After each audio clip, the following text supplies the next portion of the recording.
Bueno, atxaldeon eta mila esker gerturatu zatenei, baita streaming bidez begiratzen naizeaten guztioi. Gaurko solasaldia Euskal Kooperatibismoari buruzko izango da, eta ekonomisten elkargoko euskera komunitateak antolatutakoa da. Bertan, pixka bat, helburua izango litzateke, olako erdalduna dan, ekonomisten profesio hontan pixka bat euskeraren presentzia onditzea, eta topagune gisa lan egitea. Hortarako, solasaldi hontan, bi izlari izango ditugu, lehenengoa Baleren Bakaikoa Zurmendi izango da. Bera Euskal Herriko Unibertsitatean Ekonomia Aplikatuan katedrauna izan da, Donostiako Zuzenbide Fakultatean. Udako Euskal Unibertsitatean zuzendari ere izan da. Baita Gezki Gizarte Ekonomia eta Zuzenbide Kooperatiboaren historiaren zuzendari urte luzez. Bertan kooperatibismoari buruzko ikerketa lanak eta horrea eramanez. Eta, esan baita ere, ekonomilari euskaldunen lehenengo topaketan edo bilkuran ere antolatzaile gisa ibilizala. Argiako kolaboratzaile, eta bere lan oparoan badauzkagu bere liburu, artikulu eta hiztegi terminologikoen lan handiak. Beraz, arratsaldeon, Balere. Arratsaldeon, bai.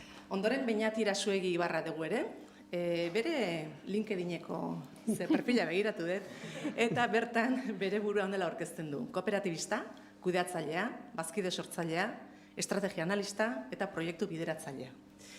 Talaios Kooperatibako bazkide sortzailea da, estrategia analista eta ezagutza askean eta gizarte aktivismoan oinarritutako estrategien aholkularia da, ekintzaile soziala, bertan Olatu Kop ekimenean ibilitakoa ere bada, eta Balerenen antzera ere, ekonomilari euskaldunen bilkuratan ibilitakoa da, Euskal Kooperatibismoari buruz hizketan, baita UEUk eta Gezkik antolautako hainbat topaketetan ere parte hartuko.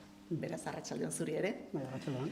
Eta azkenik moderatzaile lanak egingo ditun Saioa Arando Salasaga Basterdegu, Mondragon Unibertsitatetik dator, ekonomia eta enpresa zuzendaritzan doktorea da.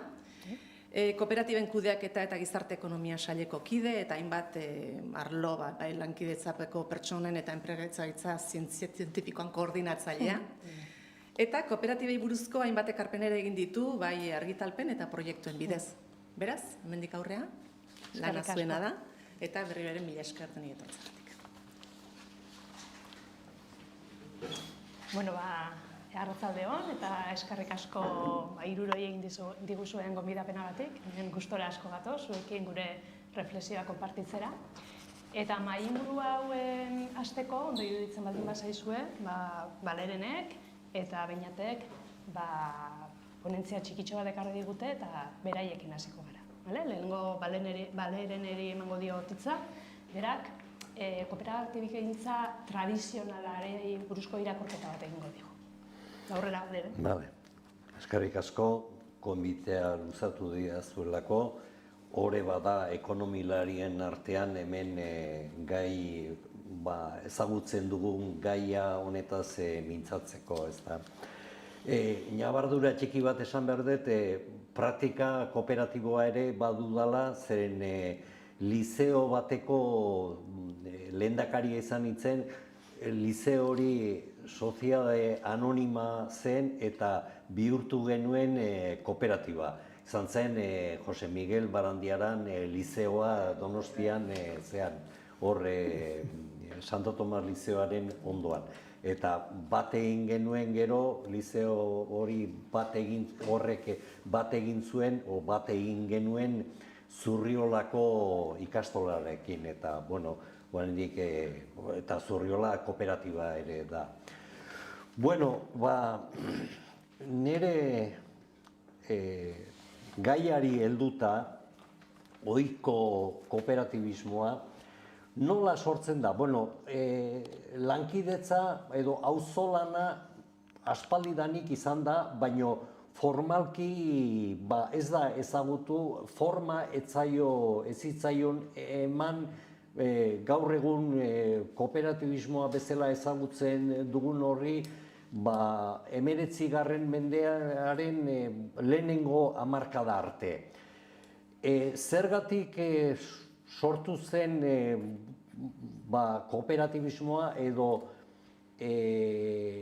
nolabait esateko alternatiba une horretan garatzen ari zen sistemari aurre egingo zion beste sistema batek, ez da. Azken finean, kapitalismoari aurre egingo zion sistema bat pentsatzea zen helburua eta praktikan jartzea. Beraz, kapitalismoarekiko kritika gogorra eta zorrotza izan zen lehenengo unean indartzen hasi zena.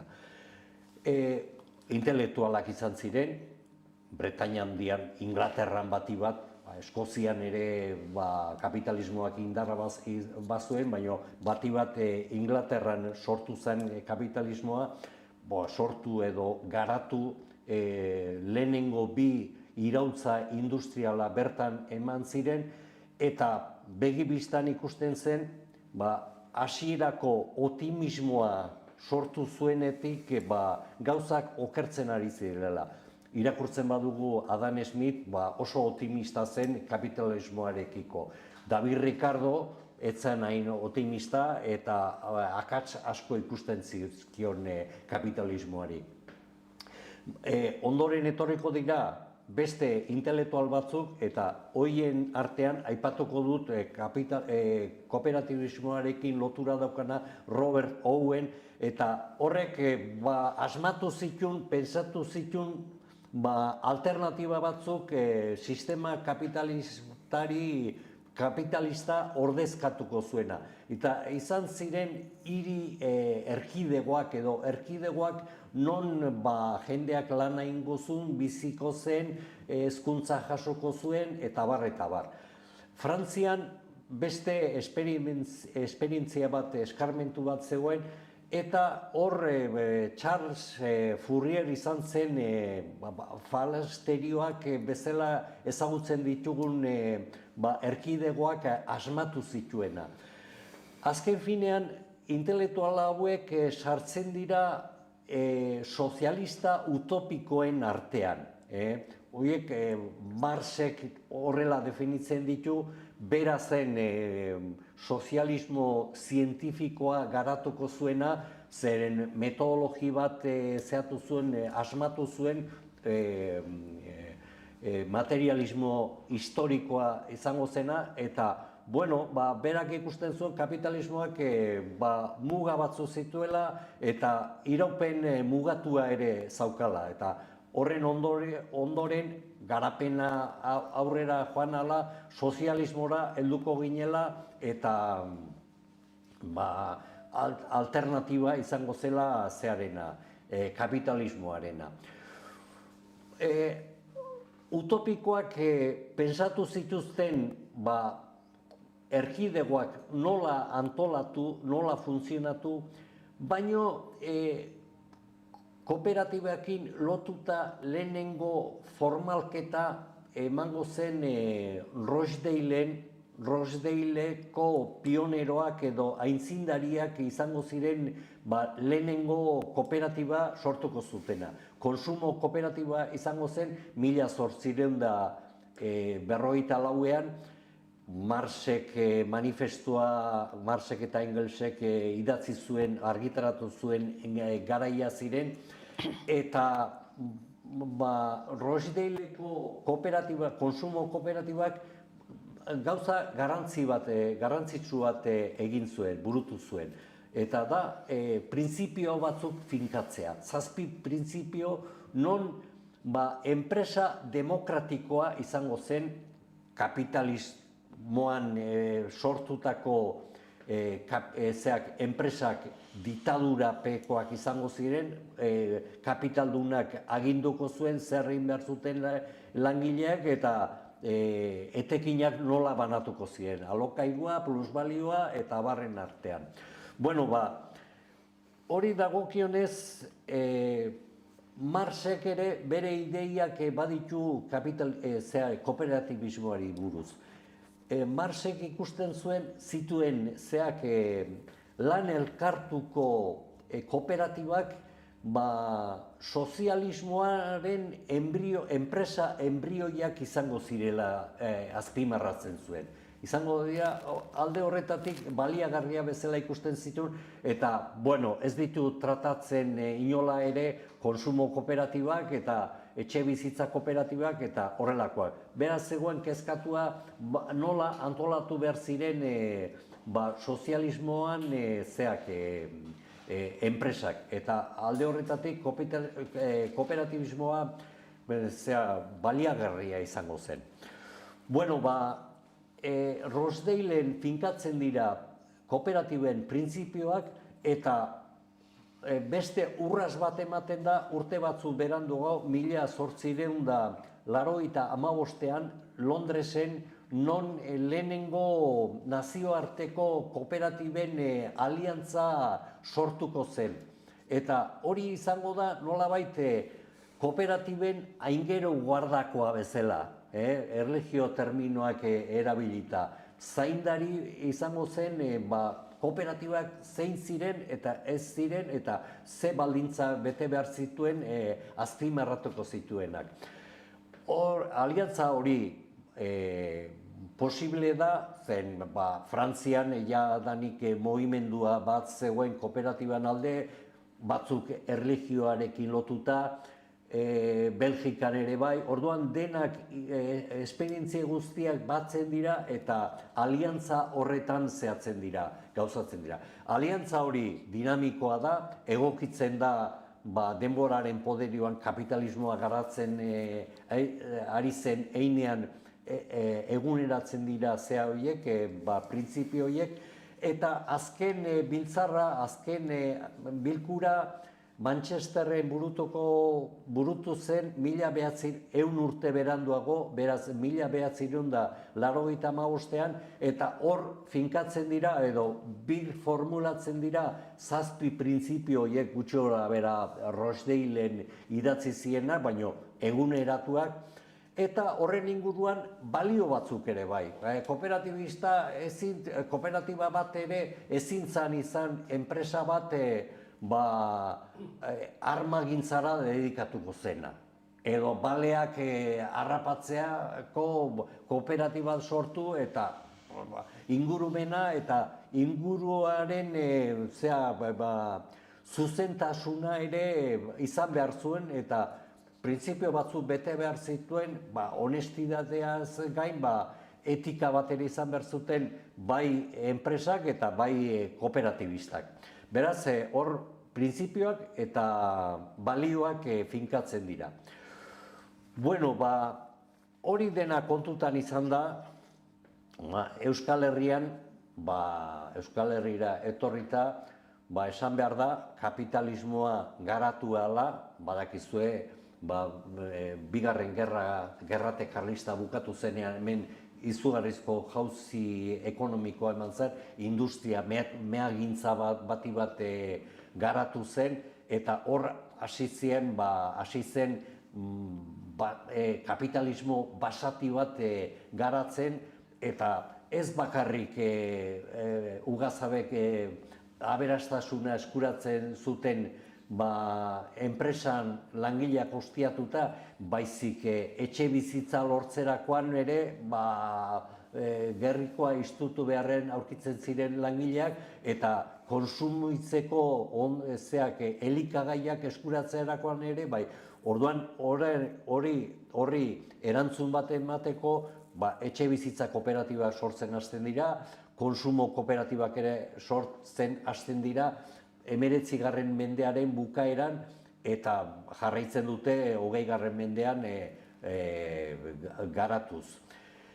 Hor, lehen aipatu dugu, urrats importantea Eibarren ematen da, 1920ean, Alfa kooperatiba sortzen denean, lan elkartuko kooperatiba da, eta irauten du, gerra zibila bukatu arte zen, Eibar frankistek gogor burrukatu behar izan zuten herria menperatzeko eta behin menperatuta langileak ihes egin zuten gehien bat eta privatizatu zituen kooperatiba guztiek eta horien artean Alfa.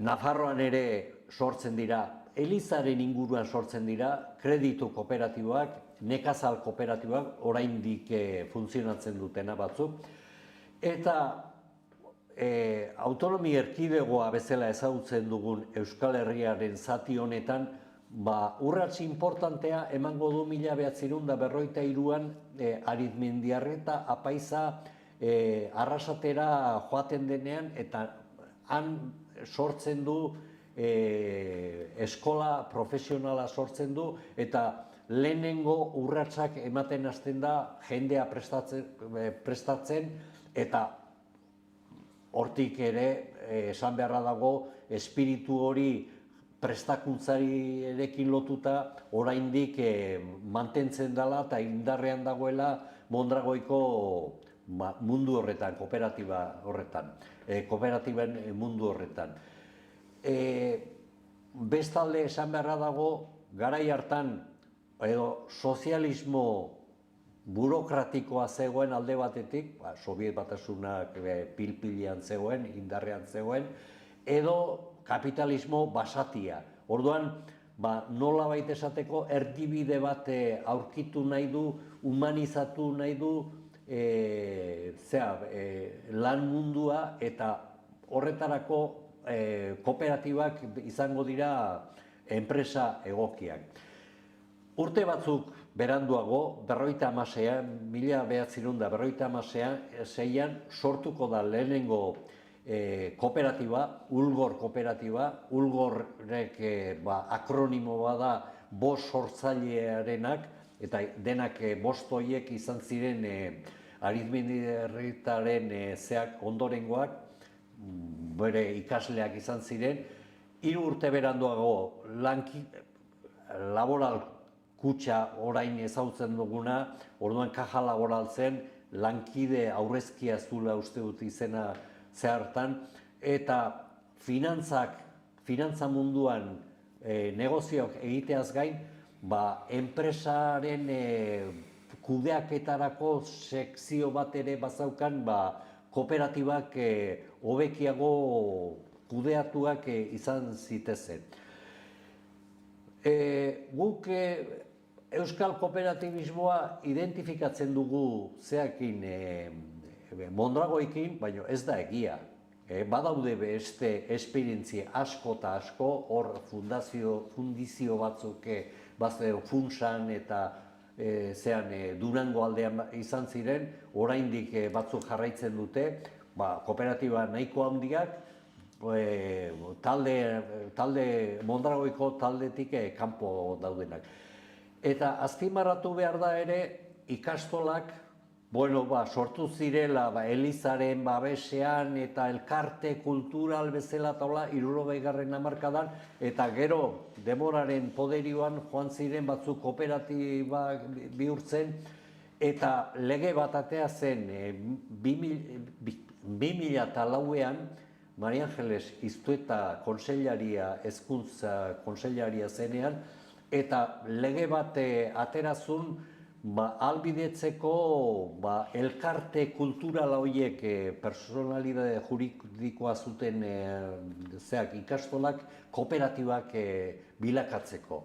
Eta denak esango nuke, salbuespen bat izan zen Hernani aldean horrela, baina denak kooperatiba bihurtu ziren hasieratik, eta gaur egun 96 bat kooperatiba edo horrela badaude gure artean.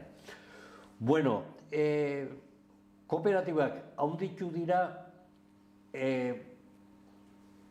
zergatik? Alde batetik laguntza, erakunde publikoen laguntza izan dute, zerga arinagoa dituzte, kooperatiba bat sortzerakoan, enpresa normal batek ordaindu behar dituen zerga baino gehiago ordaindu behar izaten dute, gutxiago ordaindu behar izaten dute, enpresa arruntak gehiago ordaindu behar du.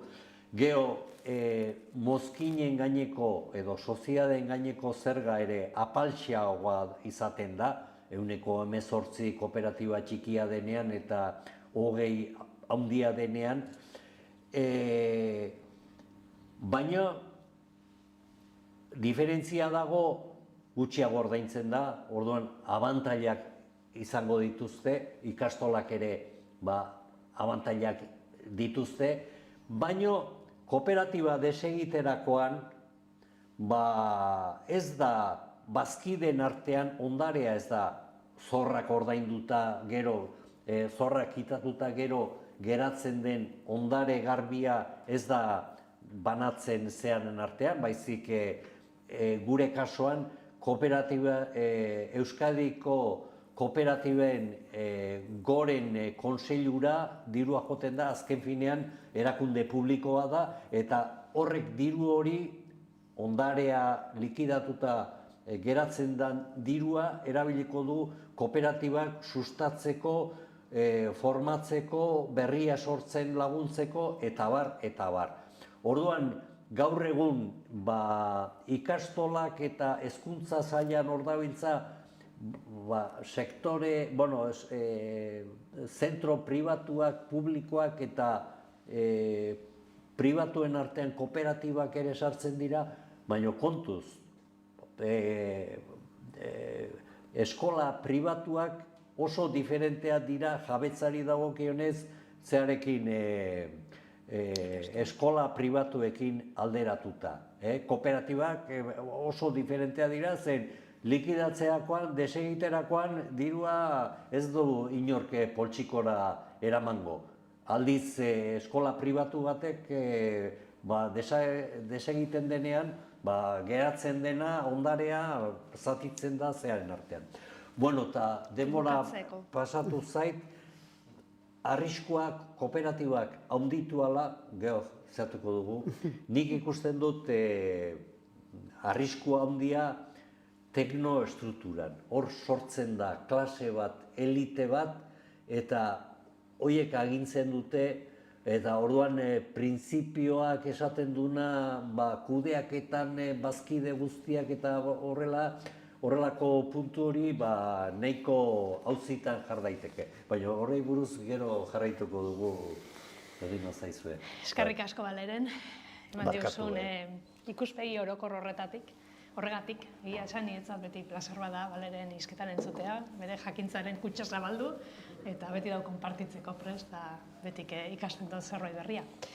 Eta oin, Beñati emango diogu hitza, Beñatek gaur eguneko kooperatibismo hartuko du abia puntutzat, eta ea zer irakurketa egiten digun.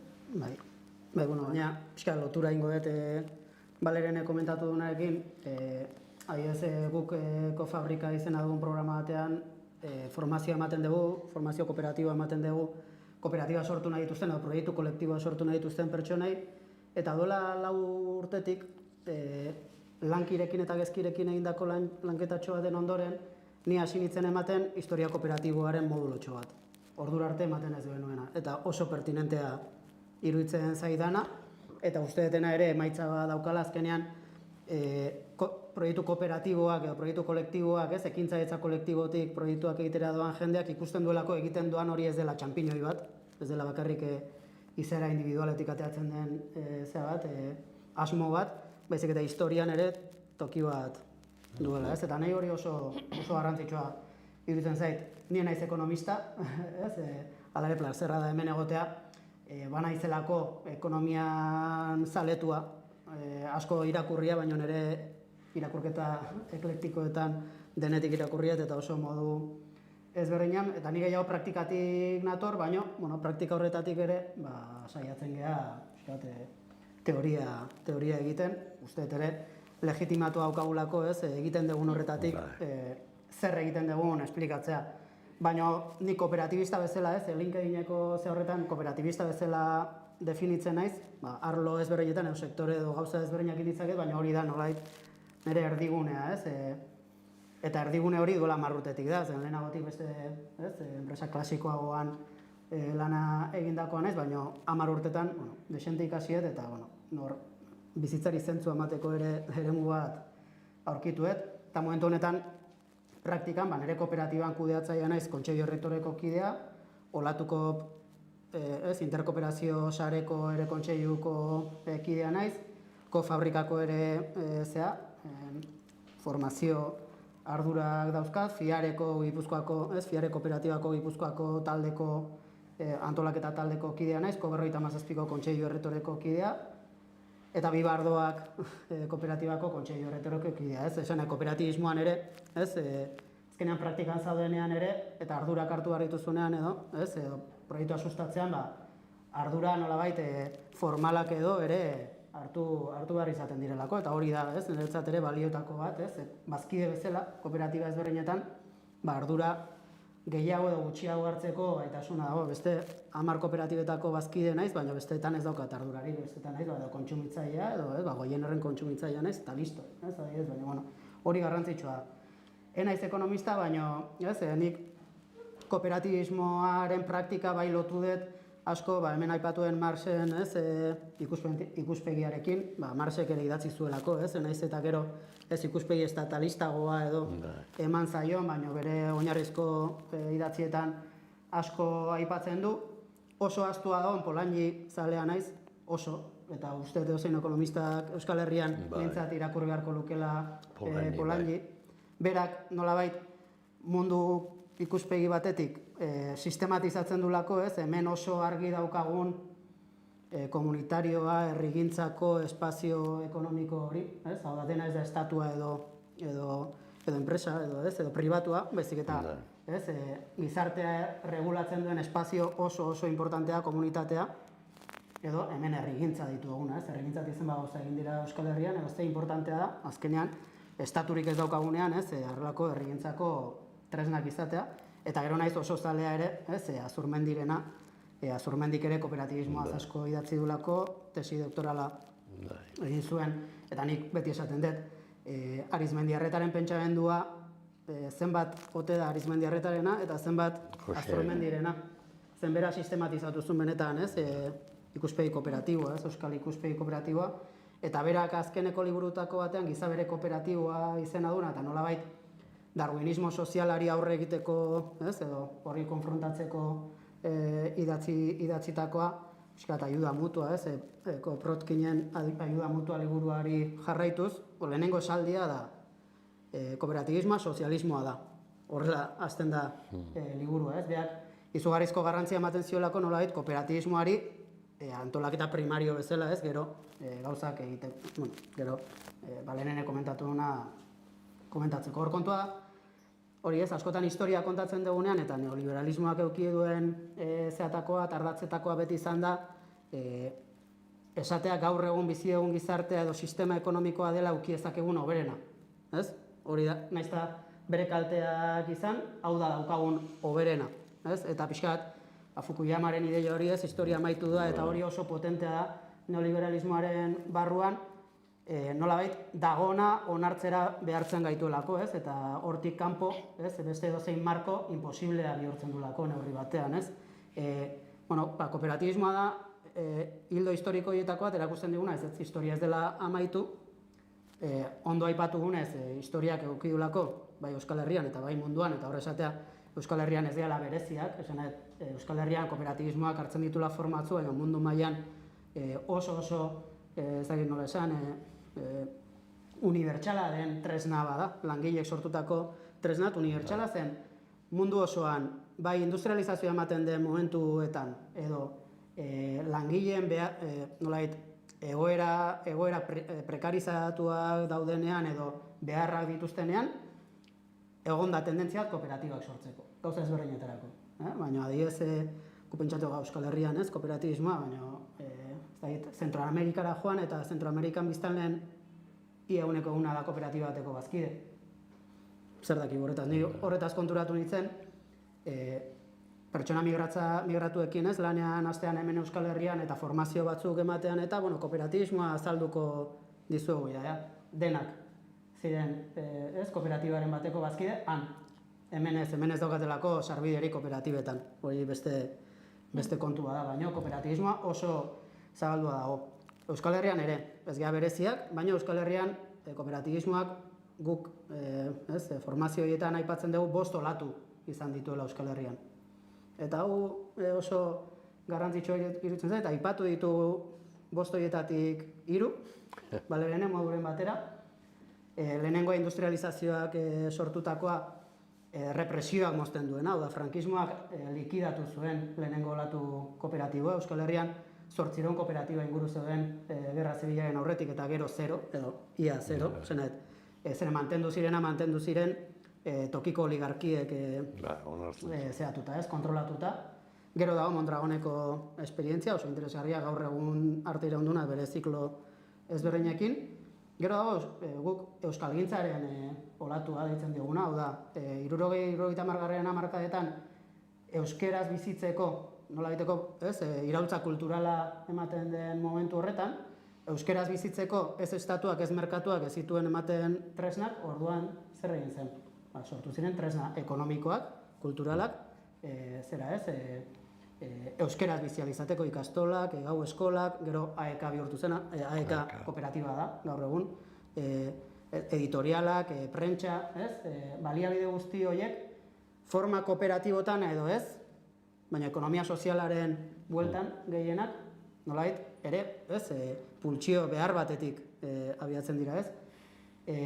Laugarren olatua oso ez ezaguna Euskal Herrian, ez da Euskal Herrian izan, eta da iparraldean eman zen olatu kooperatiboa, oso garrantzitsua, batez ere Frantziar estatuak erabakizunean Frantzia kartesiarki, espezializatzea sektorialki, eta iparraldean erabakizutenean ez, osea, beraiek nahi zutela iparraldean bizializateko behar zen ekonomia sortu, ez? Eta hor, hasiera Mondragonek lagunduta, eta gero, bere krisiekin gaur egun oso lehen sektoretik eta abiatuta, laborantza ganbararen mugimendua eta guzti horrekin, gaur egun oso indartsua, gaina oso interesgarria Frantziar estatuan ministro Jamon, ministroak, bere lantaldearekin, oso kooperatibista itxuraz, egin zuen lege bat duela 6 urte, abanguardista dena, hemen esaten dugu ez, Espainiako legea da aurreratuena, ez. Osea, gaur egun, Frantziako ekonomia sozial eta solidarioko legea da, dagoen aurreratuena mundu mailan, nire ustez, hori da nire iritzia, baina, bueno. Eta 5. olatua, ez? Dela, batzutan zailena deskribatzen, azkenean, momentuan bizi denean zerbait, zaila izaten delako, momentuan ez gertatzen ari den zerbaitetaz hitz egitea, eta zailagoa igual akademiatik, ez? Zenet, gauza nola pixka solidifikatu arte ez delako deskribatzen, ez? Guk, gu saiatzen ari gea hori deskribatzen, gaina, gezkirekin eta ez, lankirekin harreman oso ona daukagu, eta hor, pixka jasotzen ari gea gertatuena, baina praktikatik eta ikusten ari gera, Euskal Herrian 5. olatu kooperatiboak gertatzen ari dela, 2009-tik hasita, eta ez dela bakarrik Euskal Herriko fenomenoa, beste Europan, Katalunian oso indartsu, baina Europako beste toki batzutan, Frantzia estatuan oroar, eta Latinoamerikan ere gertatzen ari dela, eta zer gertatu zen 2009an?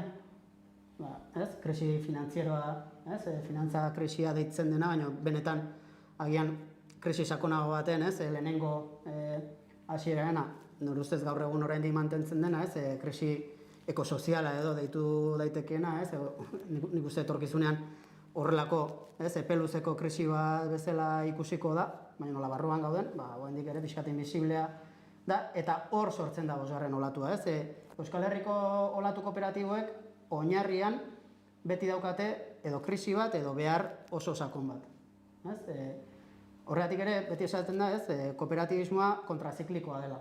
Hau da, kooperatibismoa garatzen da edo handitzen da, nolaiteko gaur egungo sistema kapitalistak utxunea dituenean, hau da, bere krisi ziklikoetan, kooperatibismoak ziklo positiboak izaten ditu. Eta hori oso interesgarria, estrategikoki ere gu hori kontuan izateko, hau da, guri obligatzen gaitu ere kooperatibismoari, gu horretan esatet kooperatibismoa, nolait preste egon behar gehala, datozen zikloak, zen kapitalismo, sistema kapitalista daukan ezaugarrietako da, krisiak ziklikoa diela eta bat pasaba da, hurrengoa etorriko da, bai edo bai, ez dakiguna da forma, baina etorriko da, bai.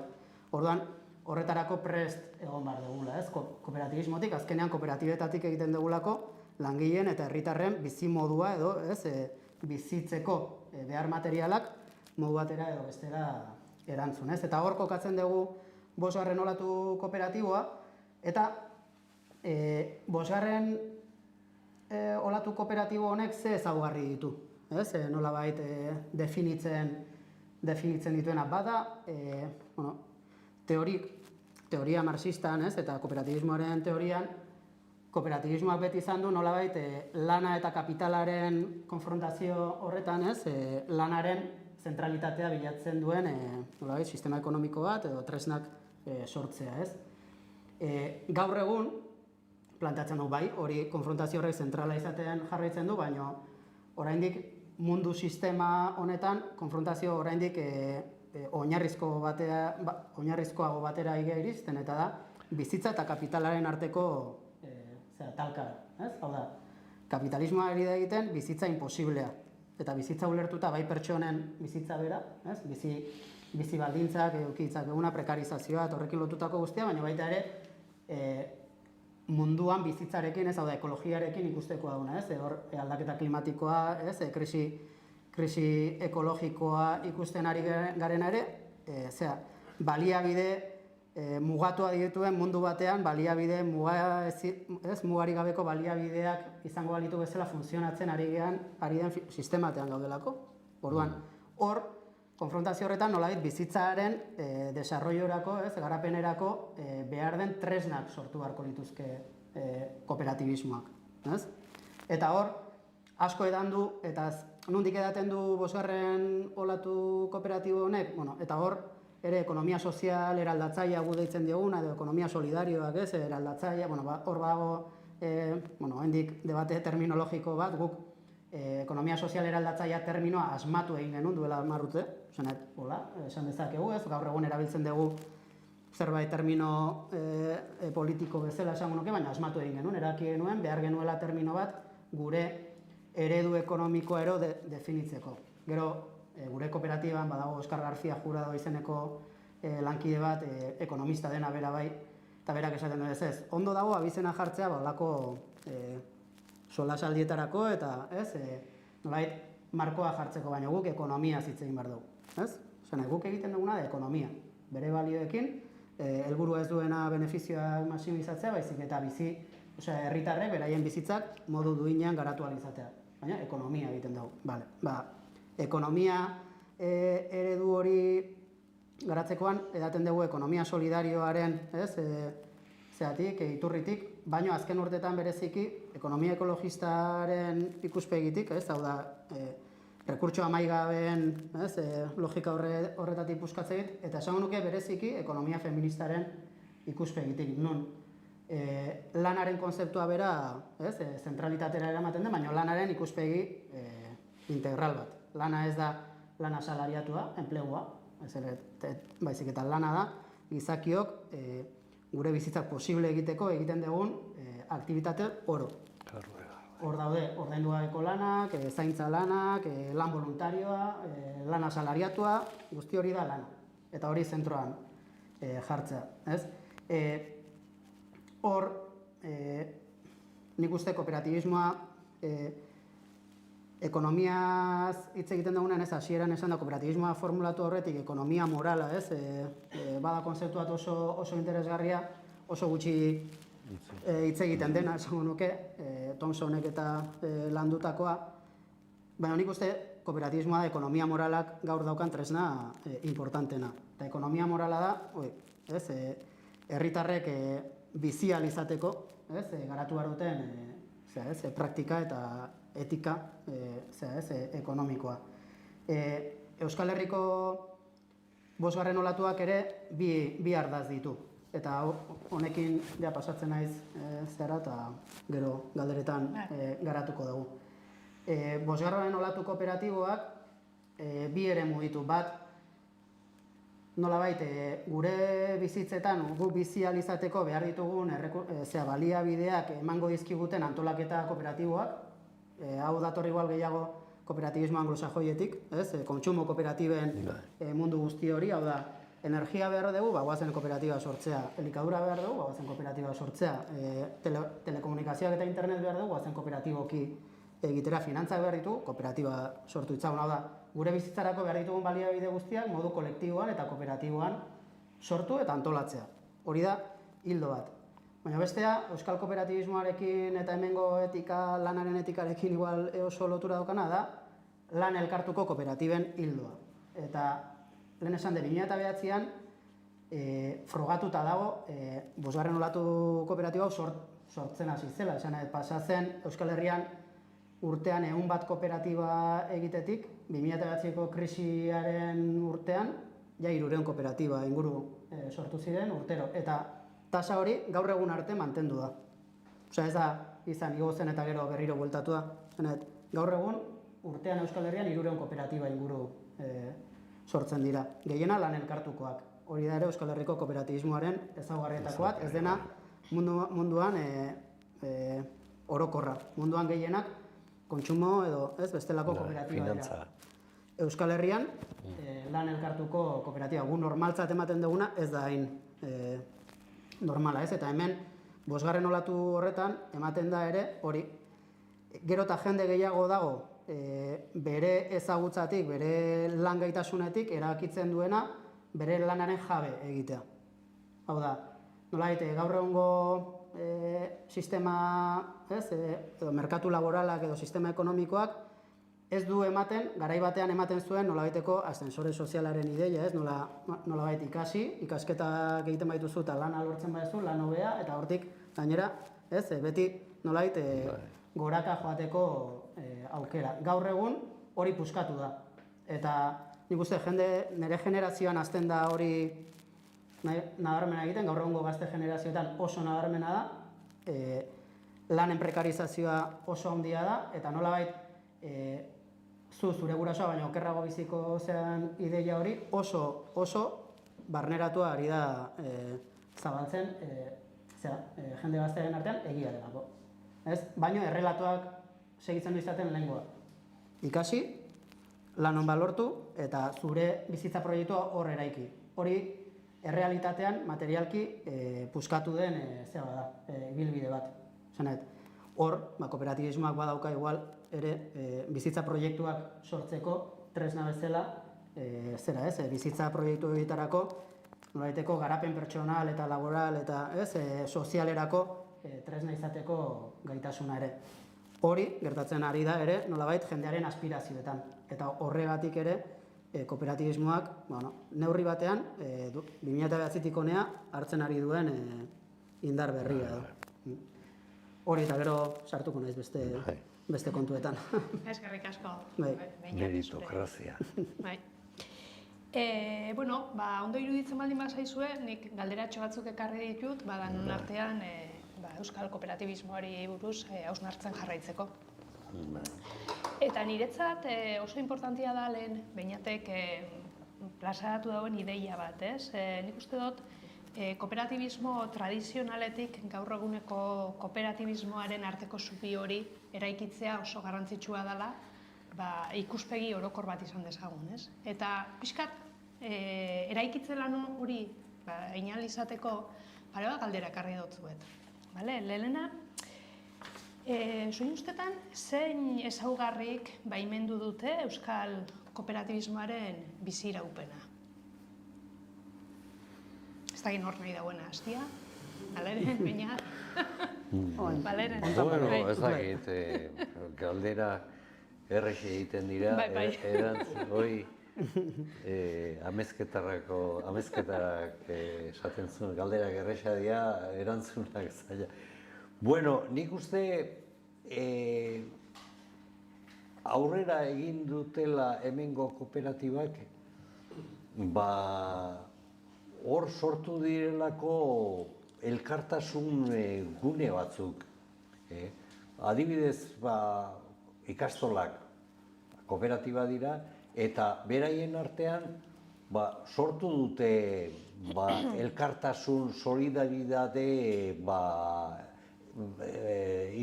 lanabesak sortu dituzte. Federazioa hor dago, eta ahalbideratu da, eta zer esanik, Arrasateko kooperatibak edo Mondragoen kooperatibak aurrera egiteko arrazoi bat izan da elkartasun funtsak. Eta hori erantziko nioke lan soberakinen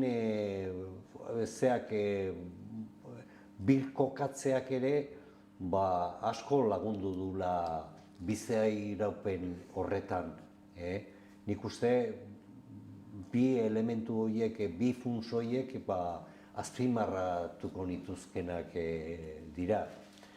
Goain, ñabardura txiki bat, lehen esan duzuna meritokrazia. Meritokraziakin pentsatzen genuen, gure seme-alabak gu baina asko ze hobekiago biziko zirela, eta meritokraziak funtzionatuko zula. Oraindik atzo bertan entzunion Aznarri gauza hori esaten, hori da, gezur hutsa demostratua aktiboki, pasiboki, realitatean mila froga daude, baina ze horrek, ez du funtzionatzen, ez da, horrek. Eta orduan horren egoera funtzionamendu eza horri aurre egiteko, nik uste kooperatiba diela lanabes ezin hobea, durik gabe. Nik bat aipatuko nukena da hori, tresna mutualak, baliabide materialekin lotutako tresna mutualak garatu eta horiek nolabait prozedimentatzeko gaitasuna, eta hor esperientzia zabalena eta trinkoena Zuraski Mondragoneko esperientzia dauka, baino lehenagoti datozenak, esana adibidez kreditu kooperatibak, rural kutxa kreditu kooperatiba da, eta dator Nafarroako nekazarien urteroko haziak edo erosteko edo kaskabarraren aurrean seguru bat izateko beharretik. Netzat, beharra beti dago, egia da, Euskal Herrian ere beti kontuan izan behar da, kooperatibismoa hitz egiten dugunean, tamalez, 3 eremu administratibo eta hitz egin behar dugula, zen 3etako historia garapena eta kondizioak ere oso ezberdina dira. Nafarroan, EAen edo iparraldean. Eta Nafarroa eta EAen naiz da Estatu Espainiarrean egon ere oso kooperatibismo ezberdinak dituzte, baino. Horregatik ere, adibidez, EAen gehiago lotuko nuke mutualismo tresna horiek garatzeko eta horrek eman dion resilientzia, batez ere industrian oinarritutako kooperatiba mugimendu bati, edo industria bintzat nukleo izan duen mugimendu bati, beharra bera kolektiboki garatzeko Euskal Herrian baukagun izaera kulturalari. Hor auzolanaren kultura ez da tontakeria, hori gaina ez da zerbait euskaldunena. Hori mundu mailan gertatzen dena da, komunalaren nolabaiteko oinarrizko antolaketa pultsio bat ere badaukagu, herrigintza deitu izan duguna hemen, eta horrek eman dio ere kooperatibismoari nolabaiteko, kooperatibismoa izan da, tresna zentral bat herrigintza plano ekonomikoan antolatzeko. Eta kolektiboki egite horrek ere resilientzia handia eman dio. Eta netzat, 3. lan elkartuko kooperatibismo izatea ere zentrala. Zen hor jartzen dezuna ez da zure behar partzial bat, izan daitekla finantzak edo elikadura momentu batean. Partziala oso garrantzitsua, vitala, baino nolabait behar hori egiten dezuna da tresna batean jarri eta tresna hori kudeatzen dute beste batzuk ez. Tresna hori ere zuk zure egunerokotik kudeatzen dezu eta horre nolabait eman dio ere jarraikortasun bat, lana bera mantendu eta sortu beharra ere langileen esku gelditzen den zerbait, eta horrek obligatzen du erabakiak hartzea, hau da, langilea sujetu aktibo bihurtzen du, eta horrek egiten du ere denboran zehar pentsatzean nola iraungo dugu, hau da, ez da urtengo emaitza positiboa izango da edo negatiboa izango, baizik eta hemendik 20 urtera, gure emaitza, guk lana edukiko dugu sortu egun tresna honekin, edo ni jubilatzea noanean ze kondiziotan erretiratuko naiz, ez? Hori egin du langilearen esku utzi, eta netzat hori da ardura estra bat, askok ez dutena nahi, inkluso langile askok ez dute nahi ardura estra hori, baina bai izan da jarraikortasunaren klabe bat. Nik pixka bat sakon duzuk esan duzunari, lan elkartuko enpresa kooperatibak izatea berizgarria da euskal kooperatibismoarena.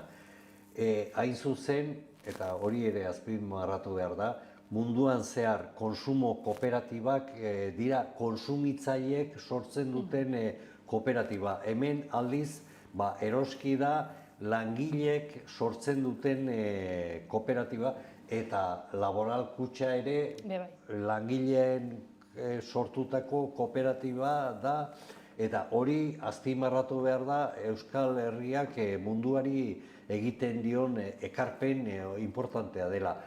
Finantza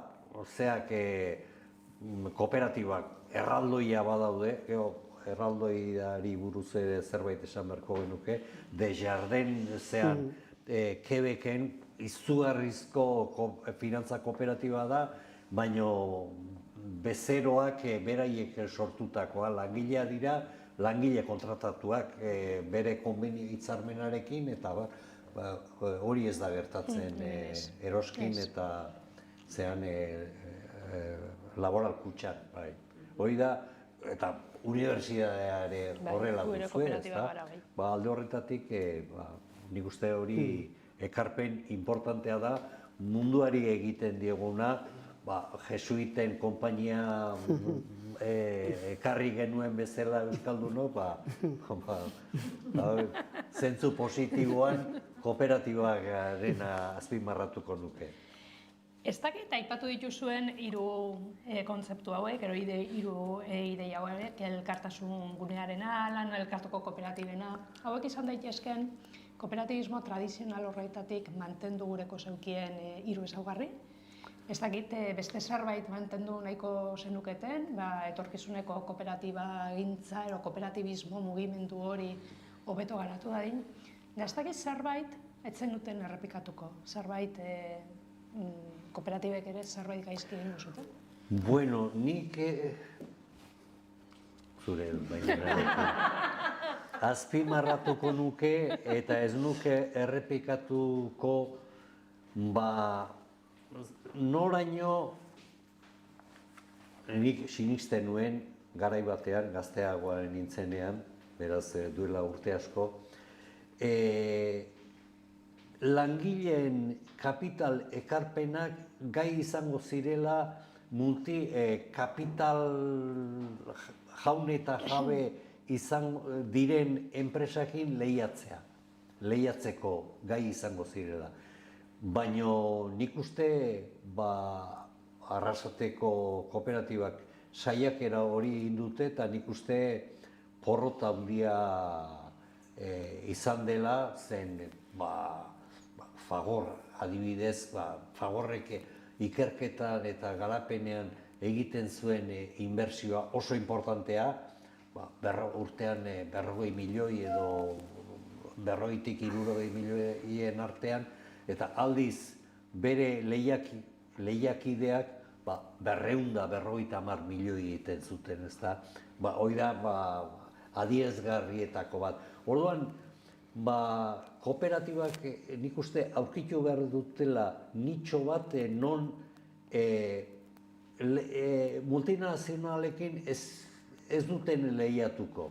Hori gaitz handia eta sakona izan da kooperatibentzat. Multinazionalekin lehiatu nahi hori eta demostratzea gure beraiek haina garela. Nik uste hori zehatu behar dela, gainditu beharren zehar badita. Eta jarraitzeko, Beñatek aipatu du, zenbat kooperatiba sortzen dire.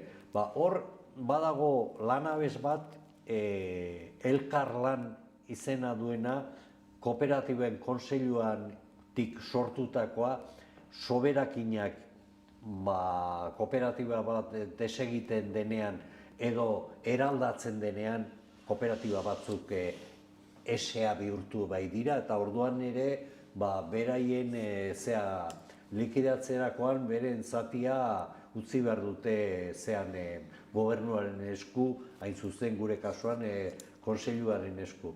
Orduan, horren bidez lehengoan irakurri nun, azkeneko urtean, 22an ere, 150 kooperatiba sortu zirela berezean. Zerbitzu bat eskaintzen du doainik 2 edo 3 urtealditarako, eta nik uste lanabes importantea dela, eta profitatu daitezke beste kooperatiba horiek laguntza behar izan ez gero, nik uste irekia dagoela erakunde, elkarlan erakunde hori. Nik hola gehitzeko pixka bat aipatutakoari, kooperatibismo tradizionaletik 2 gauza ekarriko nituzke gaur egunekoan, 5. olatuan ez detena oso argi ikusten badagoenik, bada elkartasun materiala, prozedimentatua, baina,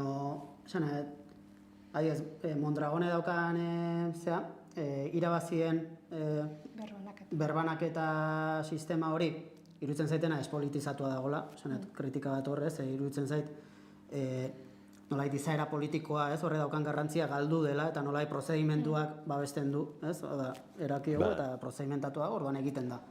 Baina hori ekarriko nuke, eta prozedimentatua ekarriko nuke zen, esan nuke gaur egun sortzen dien kooperatibetan tabua dela bakoitzaren emaitzaren birbanaketaz hitz egitea. Eta hori ekarriko nuke, eta bestea da euskal kooperatibismoaren identitatea edo puntu identitarioa ere. Esan hori ere politizatua ekartzea, zu kooperatiba bat egin badezu, zerbaitegatik da, horre balore batzu ditu, eta orokorrean despolitizatua ikusten detena, orokorrean.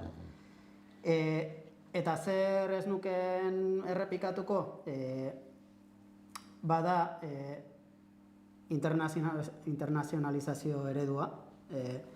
Iruditzen zaitelako hor falaziatxo bat badagoela eta entzun detelako hitzaldi bat baino gehiagotan. Saiatu gara internazionalizatzen eta kooperatibak sortzen atzerrian, baino ez dugu lortu zenan ez egon, zurra da, kooperatibak sortu dira kanpoan bereziki hemengo lanpostuak babesteko. Eta punto, eta legitimoa izan daiteke edo ez, edo kritikatu daiteke edo ez, baina horretarako sortu esan. Hemengo lanpostuak mantendu nahi baitugu, lanpostu kooperatiboak, internazionalizatu behar eta handik baliabide materialak ekarri behar ditugu Euskal Herria. Hori da errealitatea. Nire ustez askozle kontua da, hori zergatik gertatu da ere, multinazionalen lehia horretan sartu behar izan delako. Eta hor, nolaiteko, beste estrategia batzuk erabili behar izan delako. Niretzat, Euskal Herritik ere zerbait aportatzeko baldin badaukagu ere da, beste munduko edozein lurraldetan, eta oso urrutira joango ere Euskal Herrian kooperatibizatu gabe dauden lurraldetan, ekosistema kooperatiboak sortzea. Eta laguntzea, langilei, munduko edozein tokitan, eta Euskal Herriko edozein eskualdetan, zen Euskal Herrian 2 eskualde mota daude kooperatibizatu daudenak, eta bat ere kooperatibizatuak ez daudenak, eta hor nabaritzen da ere, errentan, baliabidetan, eta orduan, nire ustez kooperatibismoaren paperetakoa da, edozein tokian langilea kooperatibizatzeko estrategia garatzea. Nola? Hori da zailtasuna, ez? Eta bestea, nolabait, konzentraziorako lotuta dagona berriro, multinazionalen lehia horretan sartu behar izatean. Konzentrazioa, bai baliabidena, bai estrategiena, eta nik uste 5. olatuaren edo ezaugarrietakoa da, nola batez ere gaur egun sortzen dien kooperatibak dien 3. sektorekoak, eta txikiak, ere estrategia ez dela konzentraziokoa, baizik eta gehiago sarean, edo modu distribuituan operatzearena, eta nire ustez luzera begiratuta ere, tamainari begiratu beharko litzaioke eta tamaina txikitzeko eta modu saretuagoan lan egiteko estrategiak pentsatu beharko liake. Hau da, handiagoa, konzentratuagoa hobeto da, kooperatibismoaren kasuan ez degia zen teknostrukturak sortzen dira. Eta hori da nolait, kooperatibismoaren oinarrien nolaitzeko igatzeko puntu garrantzitsu bat, nire iritziz. Bai. Bueno, joango gara pixka eta aurrera. Orain, hurrengo fase honetan, proposatzen dizuedana da, gaurko kooperatibismoa abiapuntutzat hartuta, etorkizunera begira jartzea. Ez dakit, sensazioa daukat, gure ingurune ekonomiko honetan, ari direla beste enpresa eredu batzuk kooperatibetan oso zentralak izan dien ezaugarrietara gerturatzen. Hor asko hitz egiten da empresas con propósito, empresas humanas, ekonomia sozial solidariotik ere beste proposamen batzuk indarra hartzen ari dira ez dienak kooperatibetan gauzatzen. Pentsatzen duzue, enpresa mota hauen indartzeak kooperatibak orain arte izan duten diferentzialtasun hori gutxitzen ari direla, zer egin beharko lukete kooperatibek errealitate berri honen aurrean? Ni azten ez. Lase. Txandaka. Ez, nik uste, azteko dagoena da diskurtsoaren apropiazio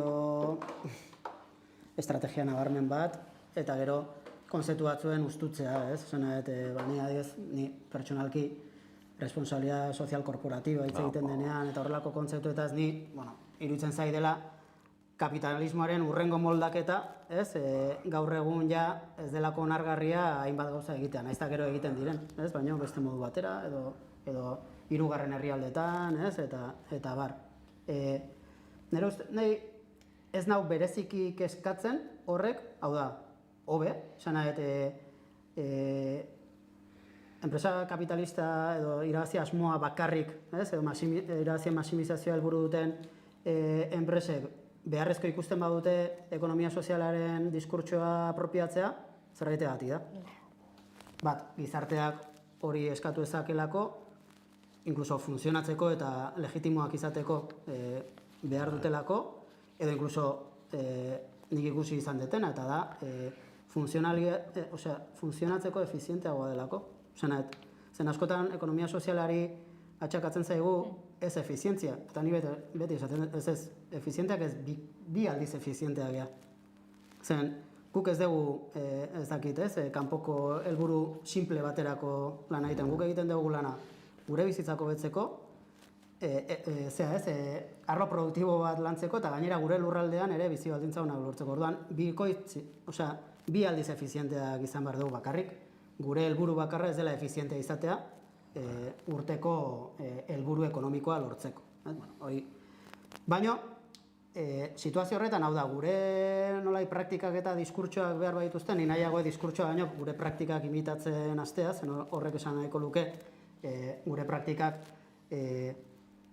hegemoniko bihurtzen hasi diela, baina gehiago iruditzen zait gaur egun dela gehiago diskurtsoaren kontu bat praktika errealena, baino guk hor hartu behar duguna da, hau nahi dute, guk guazen karril zentrala hartzea. Guazen gure eredua bihurtzea besteentzako eredugarria izan behar den praktika eta eredu ekonomiko bat. Horretarako gurea garatu behar dugu eta besteek egin dezatela guk egiten duguna. Hori makroan igual ikustea zailagoa da, baina argi ikusten da tokiko garapenean adiez. Tokiko garapenean toki batean dauden kooperatibak izan daitezke erreferentzia nagusia toki horretako ekonomia antolatzeko. Adiez, Debagoiena 2030 antolatu duten bezala, gure eskualdean, gure kooperatiba txiki 10 langilekoak tokiko garapeneko estrategian parte hartzen dugunean, edo Katalunian garapen agentzian sistema ez da hemengoa bezala, eta hango tokiko garapeneko estrategian eraki dutenean polo kooperatiboa sortzea. Eta polo kooperatibo horiek izatea eskualde askotako ekonomia pentsatu eta garatzen dutenak. Hor dago gure aukera. Txikiagoak izango gea, baina nolaiteko lurraldearekiko eta tokiko garapenak edo ekonomiak zer izan behar duen ideia bat behintzat badaukagu. Orduan apostu hori egitea. Eta gure kooperatibak bihurtzea toki bakoitzean ere eragile ekonomiko. Hori gaina ez da oain botatzen dutena horrela, hori da Quebecen egiten dutena duela 40 urtetik. Eta han daukate, kooperatibek eta ekonomia soziala dauka posizio zentral bat tokiko garapenean. Frantzian ere, lehen aipatueten legeak, posizio zentrala ematen dio ekonomia sozialari, eskualdetako ekonomia lantzeko edo ekonomia domestikoa ditzen dioten, han ekonomia domestikoa ditzen diote, ez, mundu maila, osea, nolabait, merkatu globaletatik kanpo, tokian toki, herritarrek behar dituzten baliabidea sortzen dituen ekonomiari. Etxebizitza, elikadura, baliabide lokalak, goazen horren ze hartzea. Horren ez nau beldurtzen, baina bada askotan kezkagarria, hori bai. Beste ekarpen bat kooperatibak egiten duena da, ez direla deslokalizatzen, ez dira leku aldatzen. Enpresa kapitalistak egiten duten moduan, ezta? Gaur hemen soldata kapalagoa dira eta hemen inbertitzen dut, baina handik 10 urtera beste leku, Txinan soldatak asko apalagoa badira, han inbertitzen du enpresa kapitalista. Kooperatiba sustraitua dago jaiotzen den herrian. Bai antzinako kooperatibak eta bai etorkizunekoak horrela izango dira. Beste figura berri horiek erantzunkizun, gizarte erantzunkizuna, ni enteratu nintzenean erantzulea zela, gizarte aldetik erantzulea zela Banco Santander zean Txilen, ja falta zaiguna, ez da. Bueno, orain gertatzen ari zaigu gauza bera berdearekin. Multinazional guztiak kutsatu dituzte bazter guztiak eta guain berdez jantzi zaizkigu. Pasaiko zentral erraldoi horrek zenbat minbizi sortuko zuen, gauetik goizea itxi dute eta berde bihurtu da, ezta? Orduan, badako hor zer kritikatu eta zer auzitan jarri. Munduan klima aldaketaren inguruan sortzen diren nazioarteko bilerak antolatzen hasi dira Dubai eta herrialde horiek. Mundu guztiak kutsatu dute eta Repsol eta Petronor eta horiek dira aitzindari. Orduan, nik uste alde horretatik desjantzi behar direla horiek, enpresa horiek, eta aldiz kooperatibak beste gizartearekiko beste jarrera bat eta beste praktika bat aurrera eraman dutela. Hori, esango nuken, pixka bat zure galdera, osatze aldera, Beñatek esan duena. Badaukat beste ideia bat bueltaka buruan. Uste dut gizarte bezala erronka asko dauzkagula momentu honetan eskuartean, eta horretako bat demografiarena da. Kontestu baten nun ekintzaile asko ez daudan, eta langileak ere gero eta gutxiago. Kontestu berri honetan, zer uste duzue eskaini dezakela kooperatibak bertara gerturatu nahi dauen langile bati. Edo buelta eman da galderari, ez? Nola moldatu beharko lirateke gaur eguneko kooperatibak gazteriarentzat erakargarriak izan daitezen? Bueno, kooperatibistak sortuta, hori da betiko nik uste galdera. Nola egiten da hori?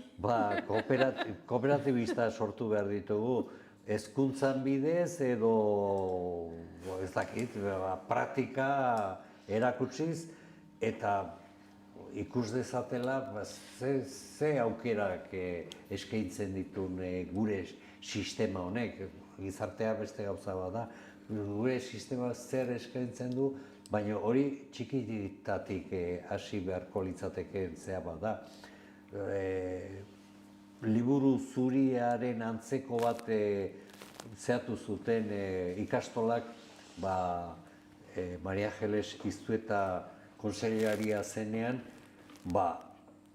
nik zati bat zehatu nuen, idatzi nuen, parte hartu nuen, liburua oso potoloa egin genuen, eta arlo askotakoak, eta ekonomian, kooperatibismoari izugarrizko garrantzia eman nion, eta badirudi ikastola batzuetan praktikak egiten dituztela sortuz beraien artean kooperatibak eta horrela. Nik uste hori bihurtu beharko litzateke ikasketa planetan gauza zentrala. Unibertsitateak hor daude, institutuak badaude, baina institutu horiek konsideratuta daude bigarren maila bateko zeak institutua bezala. Nik uste hori, alde horretatik, hezkuntza izan beharko luke bektore nagusia jendea erakartzeko kooperatibismora. Nik ere, ni ja hain praktikara jaisten naiz,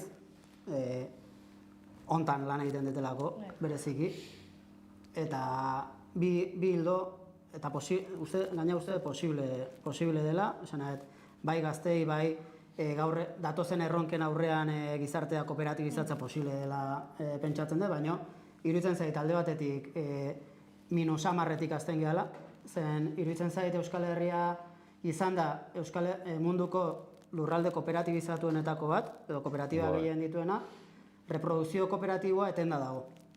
Ez dago reprodukzio kooperatiborik. Ez dago, hau da, ez ditugu erabiltzen dauzkagun baliabideak kooperatibismoa sustatzeko, eta hor batez ere baliabide publiko ez.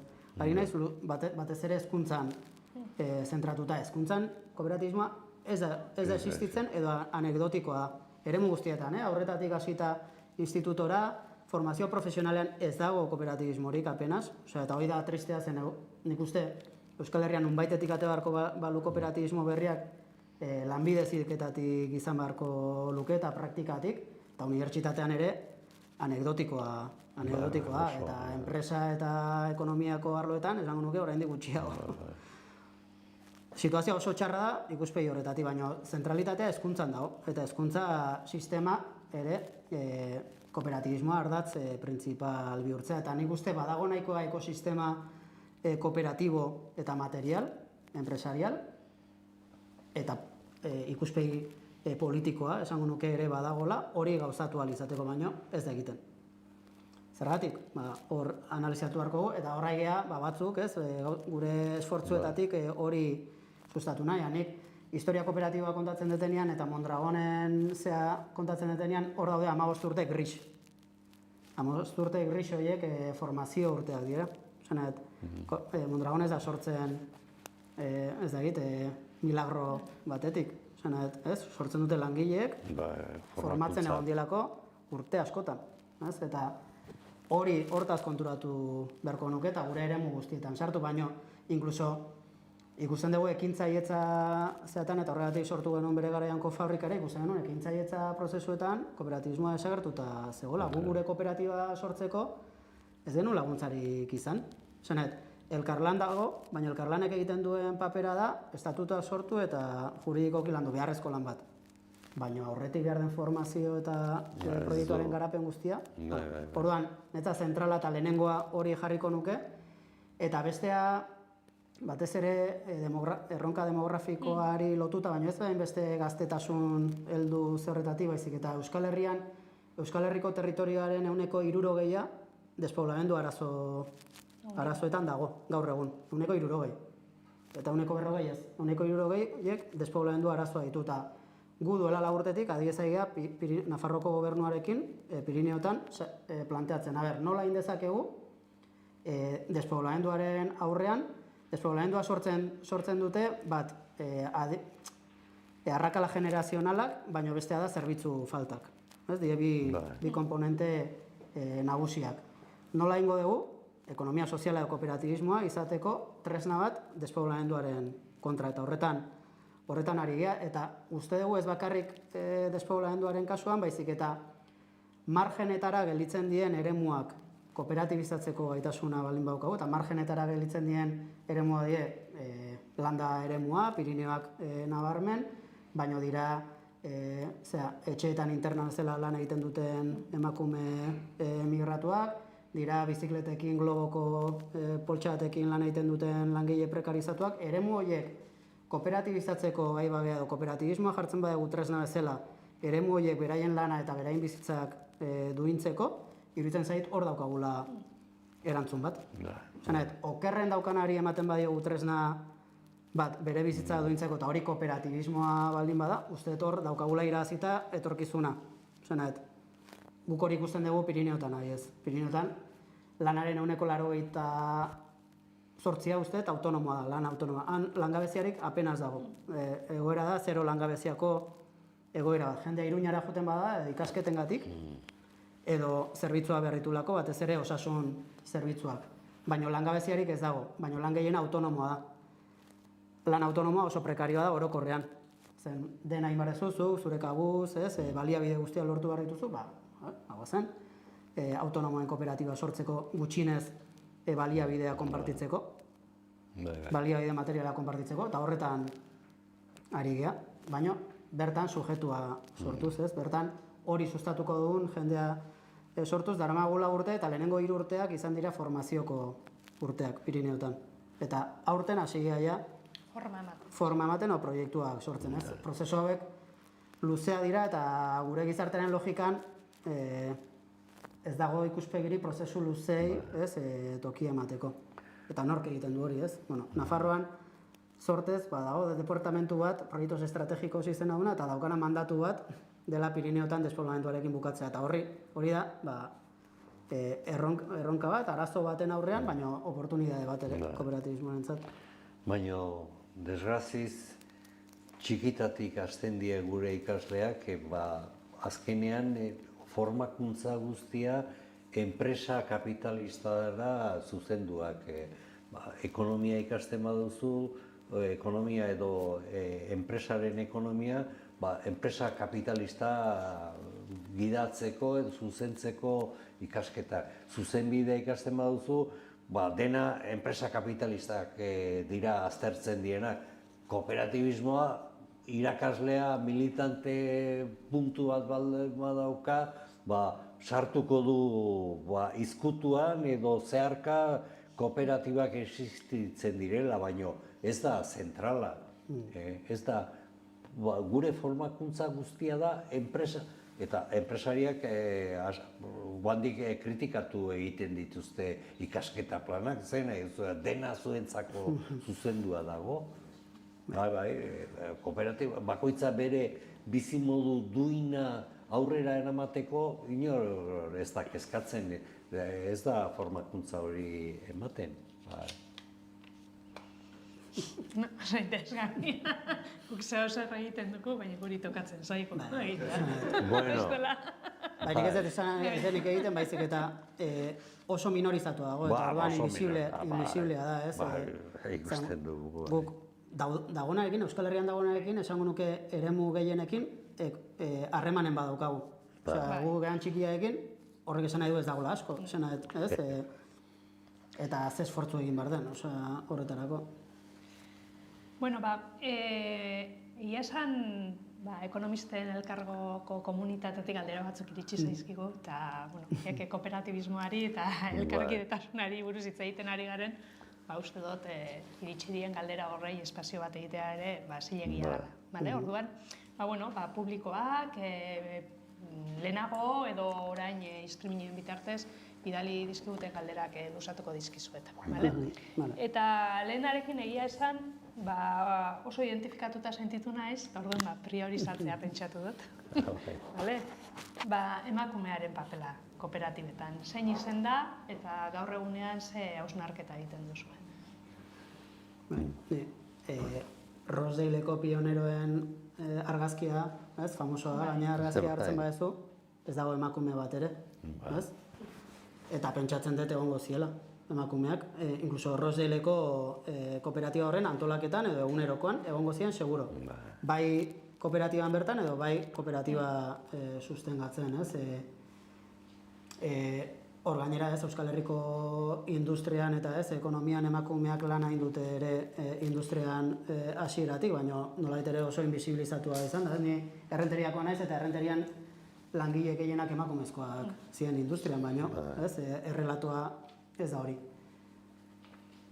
Bosgarren olatu kooperatiboaren ikuspegitik edo gaur egungo kooperatibismoaren ikuspegitik uste dut, eta honetarako ez da, hau komentarioa zientifikoa da, baina esango nuke gaur egun ekintzaile kolektibo gehiena kooperatibismoa sustatzen ari direnak edo kooperatibetan lanean hasten ari direnak, esango nuke gehiago diela emakumezkoak gizonezkoa baino.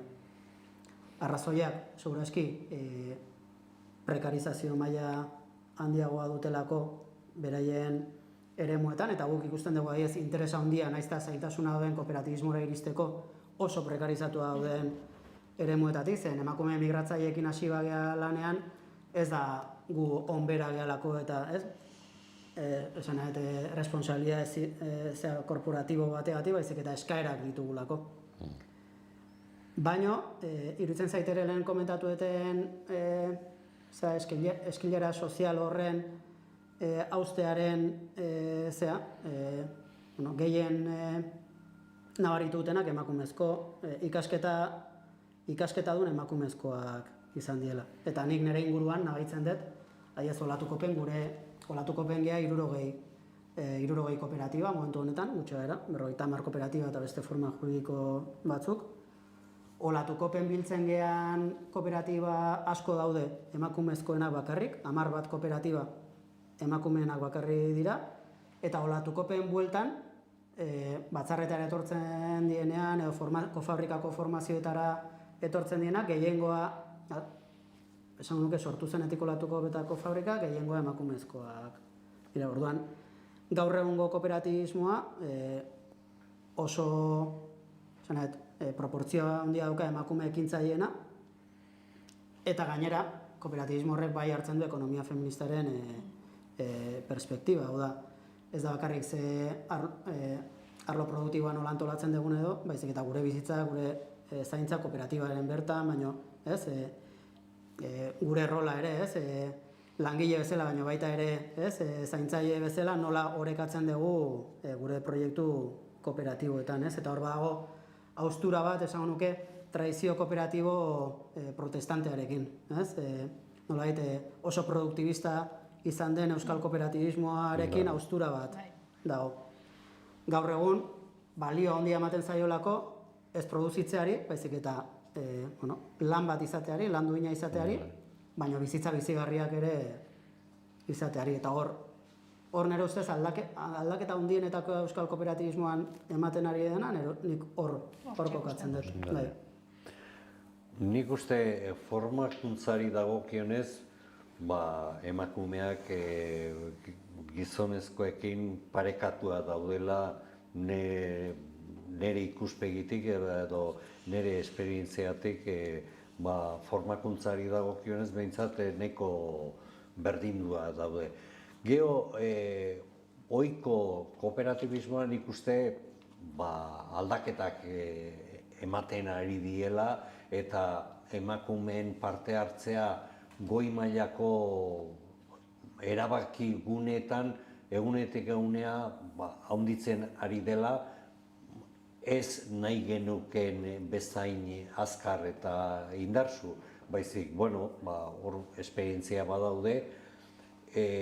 Gero, ze lanpostu dituzte emakumeak, ikusten baduzu eroski kooperatiba bezala, lan xumenak tamalez emakumeak osatuta daude lanpostuak eta buru egiten duena tamalez normalean gizonezko batan agertzen da, ezta? Eta zergatik ez emakume bat barne mekanismoak zehatzeko eskailera horretan gora egiteko badirudi oraindik zenbait zailtasun aurkitzen dituela emakumeek aurkitzen dituztela. Eta kooperatibismo, gaur egungo kooperatibismoari begirada bat ematen badiogu, lan prekarioak arrazoi bezala izan dena kooperatibismora jauzia emateko edo kooperatiba sortzeko, nik uste hor emakumeak ari direla beraiek antolatzen, kooperatibak antolatzen, forma juridiko bezala, eta gizonezkoak bakarren bat azaltzen da, baina normalean hor jauzi kualitatibo handi bat ematen ari da, baina Beñatek esan duen bezala lan prekarioak dauden sektoretan edo arloetan bai. Baina, oraindik horre lan asko egin behar dela deritzat bai. Galdera oso praktiko bat iritsi da, baina nik uste dut importantea da, iritsi baldin bada, batek zehaztasun gehiago nahi duelako. Hitz egin dugu kooperatiba mota ezberdinez, ez? Nik uste dut Baleren zuk aipatu duzula etxebizitza kooperatiba, kontsumo kooperatibak. Galdetzen digute, kaleko pertsona batek ulertzeko moduan ze kooperatiba mota dauden eta zeintzuk diren beraien artean dauzkaten desberdintasunak. Irakasle paper horretatik. Kooperatiba motak. Hezkuntzan bi kooperatiba mota zehatuko nituzke. Bat irakasleak antolatzen dute kooperatiba bat eta alokatu edo lokalak eta eskaintzan hasten dira, ez dakit, oinarrizko hezkuntza edo hori izan daiteke mota bat. Beste mota bat izan daiteke, gurasoak antolatzen direla kooperatiban, ikastolaren kasua adibidez, eta kontratatzen dituzte langileak, eta langile horiek enpresa normal baten izango luteken lan kontratua izango lukete. Eta hezkuntzari lotuta hirugarren zea bat izango litzateke gurasoa sortzen dute kooperatiba eta langileak ere bihurtzen dira kooperatibista, hori kooperatiba integrala bezala ezagutuko genuke. Eta konsumo kooperatiba berdin izan daitezke. Eta finantza kooperatibak ere langileenak laboral kutxa den bezala eta bezeroak beraien ekarpen ekonomikoa egiten dute eta montatzen dute kredito kooperatiba bat eta langileak kontratatzen dituzte administrazio lanak egiteko. Erabakiak hartuko dituzte kooperatibistak, hau da, dirua jartzen dutenak edo gordailutan dirua uzten dutenak. Hori izan daiteke beste kooperatiba mota bat. Lan elkartukoak, langileak dira, langilea eta kapitalaren jabe. Horiek ere Euskadiko legediak onartzen du kontratupeko langileak izatea eta langile kopuru mugatua izan behar du 130.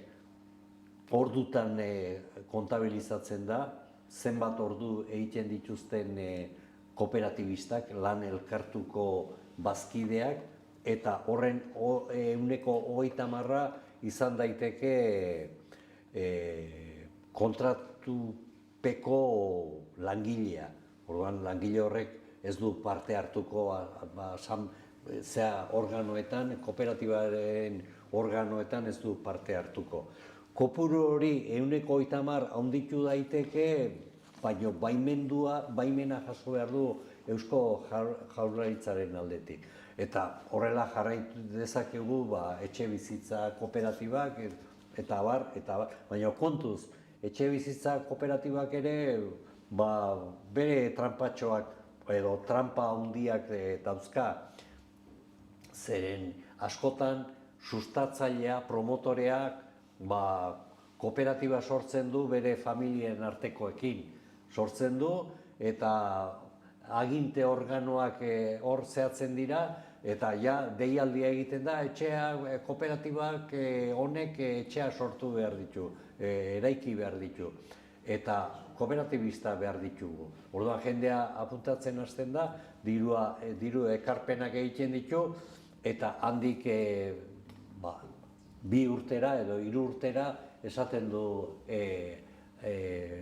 kontseilu erretoreak. Aizu, derrama berri bat egin behar duzu eta horrela joaten da kooperatiba pixkat desbalorizatzen. Ez dakit, hemen zaudeteno galderaren bat egin nahi duzuen. Bai? Bai, gauza da, ez da, nik uste denok buruan daukagula kooperatibazte eta degunean enpresa handiak. Eta nik uste zuen izketaldia izan dela gehiago txikiena. Orduan, nik ikusten dutena da, berez sortzaileek espiritu hori dakate. Bai, lana, elkar lanaz, baina gero bigarren, ez? Oiek erretiratzea dihoaztenean, sartzea dihoaztenek ez dakate espiritu hori. Nahi dutela lan bat. Eta berdintzaile hor, edo, neko funtzionario pointia ematen nik askotan kooperatiba baten sartu nahi dutenei. Ez dakit hor. Hori tradizionalki asko gertatu den zerbait da, ez dago kooperatibismoaren transmisioa badago, baina hor arrakala handia gertatzen dira eta arazo oso potentea bihurtzen da kooperatiba horientzat, eta gure kooperatiba txikietan beste arazo bat ikusten duguna da, langile bezala sartzen dienak ez dutela kooperatibista izanen. Kriston problema, guk erreglamendua egin dugu gure kooperatiba noain berria, eta jarri dugu kooperatibista izan nahi ez duen langileak ez daukala tokirik. Kooperatiba gogorra da, baina zen bestela, ulertzen da, langile nago eta ze irazten dut bazki izan da, ardura gehiago hartzea, eta hola esageratzen dut, baina da, benetan, arazo larria, gure inguruko kooperatiba txiki askotan. Kooperatibista ez izatea, eta nik esatet, kooperatibista ez da kooperatibat. Juridikoki izango da, baina langileak ez badira kooperatibistak, ez da kooperatiba. Eta horretarako zer behar da formazioa ere. Eta tamalez formaziorako ere baliabidea dira, eta askotan utxune handi bat ez dela identifikatzen arazoa, baizik eta baliabide falta ere formaziorako hori nik inguruan ikusten dut, ez? Ni beti esaten dut, kofabrikatik pasa den edonor, igual nire kooperatibako batzuk, baina formazio gehiago daukatela kooperatibismoari buruz. Ez? Eta gertatzen zaigu asko, erabakiak hartzerako orduan eta eduki barrezu minimo bat ez dena nolabait zure funtzio produktiboa betetzea bakarrik. Baizik eta gobernantza, ikuspegi demokratikoa, erabakiak, ikuspegi estrategikoa, hori kooperatibista guztiek eduki behar dute neurri batean eta zaila da. Eta arazo, nik esan nuke, lehenengo lerroko arazoa dela, hori. Hori da arazo bat oso larria. Azkenean funtzionario bilakatu dira kide berriak, ez da, lanpostu baten truk, hori. Hori da arazo bat izugarria zean, Eskandinaviar herrialdetan kooperatibaz sortu ziren, konsumo kooperatibak bihurtu dira hain handi eta jendeak ez daki bertan lan egiten dutenak kooperatiba bat dela, ja despersonalizatu da, ez dakite jabean ordan eta jabe hori kooperatibista bat dela, ez dakite. Jende arruntak ikusten du, hornitzaile bat janaria saltzen ditu eta punto. ez da auzita jartzen. Orduan, landu beharko litzateken arlo bat da, zalantzik gabe, hori. Eta beste arazo bat sortu dena da, atxa kooperatibista, tailerrean lan egin, eta semeak ingenieritza ikasi, ingenieroa bilakatu, eta badirudi erentzian lanpostua semearentza dela. Baina, klaro, semea juten da tailerrea eta ez du nahi du ingeniero bezala lanin. Hoi da beste arazo bat arrasaten oso ezaguna dena, ez da, haizu, atxa postua heredatu dute bere zea eta nahi dute ingeniero bezala eta hilean 4.000 euro irabazi, ez da. Hoi da, nola gainditu hori, binatik esan bezala, kooperatibistak behar ditugu kooperatiba sortzeko eta mantentzeko. Hoi da, nola, hezkuntza izan behar du, formakuntza besterik ez. Hor, esperientzia gehiago daukat kooperatibista berriak sortzen, ez? Ez dienak izan, edo ez dutenak kooperatibatean lan egin, kooperatibista bihurtzen, hor badaude gauzak, Mondragonek egiten du esfortzu handia, ez? Hori egiteko, batez ere kontseilu erretoretan egon behar jendea eta formatua gauteko, baina da, eske da etengabeko lana, eta hori da nik uste arazotako bat, etengabekoa dela, ez? Bueno, bai, bukatzen. Bai, txatean galdera daude, ez dakit baten bat aukeratu beharko dut. Bestela irakurtze... Bai, igual zuk irakurtzen baino baizuzu bestela... Lasai. Ez aldu MCC esperientziak, gerra horreko esperientzia kooperatiboa, hau da, sozialista, abertzale, katolikoa ilundu, badago zer berreskuratu garai hartatik, historiarako, praktikarako?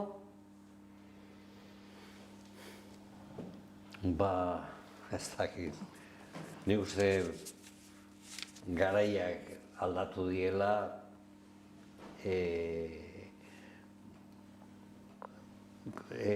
Mondragon sortu zenean elizak izugarrizko indarra zuen, denboraren poderioan indar hori galdu da, eta nik galdu du, eta nik ez nuke esango erlijioa eta abertzaletasuna ilundu dituenik, nik uste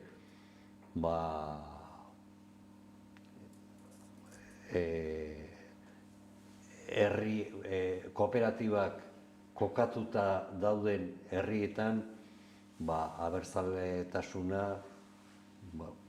beste lekuetan bezain indartsua edo indartsuagoa dela esango nuke. Hor ere gauzak aldatu dira, abertzaletasuna ere ez da berdin gerra aurretik zena eta orain dagoena. Garai hartan erlijioak izugarrizko garrantzia zeukan, gaur egun erlijioa pasatu da oso 3. edo 4. maila batera, elizatara joatea igande goiz batean nahikoa da, ikusteko ze bezeria dagoen. Orduan, kooperatibismoak, ez dakit, erlijioa gizarteak baztertu du, eta abertzaletasuna beste modu batean dagoela esango nuke nik beste zea bat, beste estatus bat lortu dugula uste dute abertzaletasunak, eta abertzaletasun modernoak kooperatibismoa oso ongi ikusten duela esango nuke. Gure ekarpen bat, nik esango nuke, Elkanok egin zuen ekarpena abertzaletasunari egin dion ekarpena baino askoz handiagoa egin dula kooperatibismoak. abertzaletasunaren alde. Hori garbi. Nik hor, zerbait gehitzeko, oso motz da, nire ustez ez du ilundu aurrekoa. Norbaitek ilundu bazun aurreko kooperatibismoa Franco izan zen, likidatu zuelako kooperatibismoa. Gero bai, uste dutena da, errelato kooperatibo baten ikuspegitik, eta Euskal Herrian behar dugu errelato kooperatibo bat ezberdinean, nire ustez, zen, galdetzen dezunean noiz sortu ziren kooperatiba jende askok apaiz eta bizikleta bat ilotzen dio, ez? Kooperatibismoaren sorrera. Eta inkluso Eibarko politikari bat entzunion esaten, Arizmendiarreta creó el cooperativismo. Creó, la hostia. Eibarren, non Alfa kooperatiba izan zen lehenengo lan elkartuko kooperatibetako bat, mesedez? Ez daukagu memoria kooperatibo hori bat ere. Eta nire ustez, eta hor da, kritika ikuspegi batetik, Mondragon ezen existituko aurreko kooperatibismoa gabe zen. Ez zuten ezer asmatu, izutena zen reinterpretatu behar berri batera aurretik zegoen esperientzia kooperatibo likidatu hori, ez? Eta bai eskatuko nukena da errelato kooperatibo osoago bat eta anitzago bat, ez? Historia luzea da, kooperatibismoak adar asko izan ditu, eta gaur egun Euskal Herrian 5.000 kooperatiba daude. Mondragonekoa 80 dira, bai, handienak, langile gehiena dituzte, baino 80. 5.000 kooperatibaren erdian. Nun daude beste 5.000 hoien esperientziak, ez? Adarrak, ez? Familia ezberdinak izango dira seguraski, ez? Nun dago hori ez dakigu, ez dago horren inguruko lanketarik, eta hor akademiak ere lan bat indezake berreskurapen, ez? Memoria berreskurapen ikuspegi batetik. Bai, eta bukatze aldera, azkeneko galdera bat. 3 ideia argirekin atera gaitezen gaurko hitzaldi honetatik. Zeintzuk uste duzue diela kooperatibek gaur egunean dituzten erronka garrantzitsuenak? Bueno, bat bizi irautea, daukagun sistema zapaltzaile honetan, bizi irautea lehenengo esango nuke. Bigarren bat, indartzea lehen oinarri zen kooperatibak finantziatzeko maileguak lortzeko laguntzen zuen erakunde, finantza erakundea, gaur egun elkargik irentsi zuen, zentzu honean, eta horrek maileguak errezten dizkie kooperatibei, hori indartzea izango litzateke, eta nik esango nuke beste arrisku kapitala areagotu beharko litzateke erakunde bat sortuz, kooperatiba formula erabili nahi duten taldeek laguntza zehatzeko, emateko, eta arriskatzeko gehiago gaur egun egiten ez den bezala. Esaten da, Silicon Valleyin, oso handia eta oso urruti daukagu, baina arrisku kapital erakunde izugarrizko arriskuak hartzen dituztela eta 1000 proiektu finantziatzen dituztela, eta horietatik ateako dira 12 erdi bat aurrera egingo dutenak. Orduan, hemen zergatik ez dugu sortzen kooperatiba munduan horrelako arriskuak hartuko dituen erakunde bat, publikoa gaur entzun dute Urkullu, finantzera instituto bat sortu behar duela. Horren barruan, zergatik ez adar bat arriskuak hartuko dituen erakunde bat sortzea.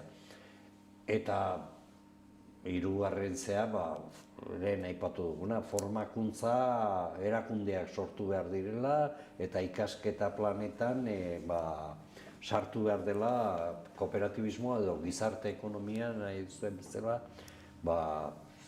gizartera heltzeko bai. Beñat?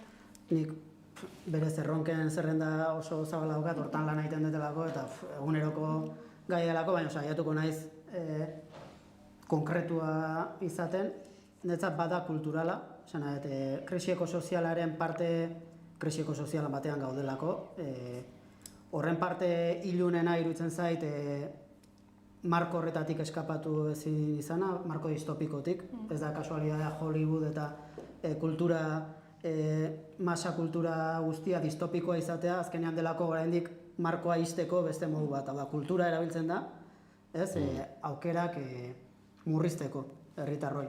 Eta hor, zientzia fikzioaren apologia egingo dut, batez ere zientzia fikzio anglosajoian batez ere, baina feministan, kooperatibismoa toki badaukalako, eta nik asko irakurtzen dut zientzia fikzioa eta kooperatiba dira gaur egun irakurri daiteken zientzia fikzioan etorkizuna. Baina hegemonikoa den kultura distopikoa da. Alternatibarik eza, dagona onartu, konservadore bihurtu, dagona ez ikutu, ez behar dugu zientzia fikzio eta kultura utopiko bat, bueltatuz ere 19. mendeko utopikoetara, utopikoa, eta hor zientzia fikzioa kriston papera dauka, eta gutxi lantzen da. Baina hori utzita, hori delako nire ustez kulturalki ere iraultza txiki bat behar dugu, erronkakola kooperatibismoarenak zehatzak, netzat aipatu ditu batzuk, baina gehiago, jabetza kolektiboetarako forma berria behar ditugu, eta horrek kapital funtsekin ikusteko izan dezake zen arazo handienetakoa jabetza kolektiboa bilatzeko da kapitala izatena, eta jabetza kolektiboa nekazaritzako lurrak izateko, gure proiektuek lokal bat izan dezaten Donostiako erdialdean gaur egun imposiblea dena, baina hori kolektiboki antolatzea. Iparraldean, Europan, community land trust edo ditzen zaien figurak, hau da, komunitateak soportatutako jabetzak, bertan proiektua gauzatu alizateko. Hau da, disoziatuta pixka jabetza, kolektiboa eta komunitarioa dena, eta proiektu produktiboa, dela kooperatiba.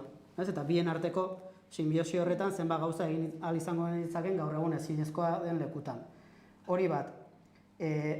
Beste bat oso garrantzitsua, eta guk hasi egun, duela 6 urte hasi egun ibilbide batetik, eta bain martxan jarri egun programa batetik ere, dela hegoaldetiko fabrika ditzen diogu, eta da, zailena daukaten kolektiboek izan dezatela kooperatibismora irisgarritasuna.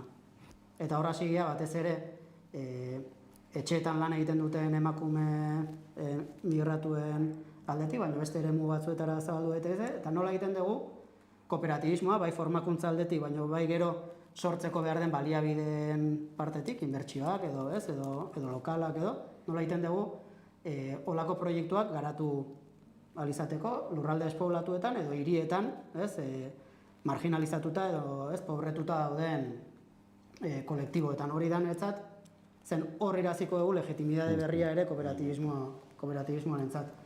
Eta hirugarrena, hainbeste hitz egiten digitalizazioarekin lotuta eta oso modu distopikoan lantzen dena, zen digitalizazioa lanak kenduko digu,